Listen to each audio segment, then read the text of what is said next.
അതിശക്തമായ ഒരു പടയോട്ടം, വിട്ടുകൊടുക്കാൻ മനസ്സില്ലാത്തവരുടെ തേരോട്ടം.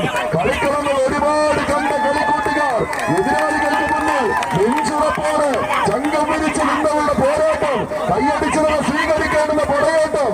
അവസാന ഇഞ്ചിൽ നിന്നൊരു തിരിച്ചുപോക്കുമായി കളിക്കളത്തിലെ ഏതാണ്ട് 5 അടിയോളം കീഴ്പ്പെടുത്തി പത്തടിക്കരികിലേക്ക് ജൈത്രയാത്ര തുടരുന്നവർ, വിട്ടുകൊടുക്കാൻ മനസ്സില്ലാത്തവരുടെ പടക്കളത്തിലേക്ക് പടനായകന്മാരെ പോലെ കാണാൻ മറന്നുപോയെങ്കിൽ ഒരുപാട് നഷ്ടം സംഭവിക്കേണ്ടുന്ന ഒരു പോരാട്ടത്തിന്റെ നടുത്തമായി MFC പാണ്ടിക്കാവിന്റെ പടക്കളം വഴിമാറുന്ന ഒരു കാഴ്ച.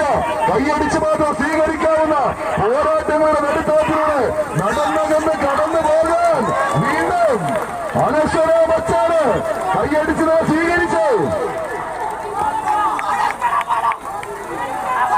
കായിക പ്രേമികളുടെ കൈയടിത്താളത്തിന്റെ പിൻബലത്തിൽ ആടി നിറയുന്ന ഒരു പോരാട്ടം.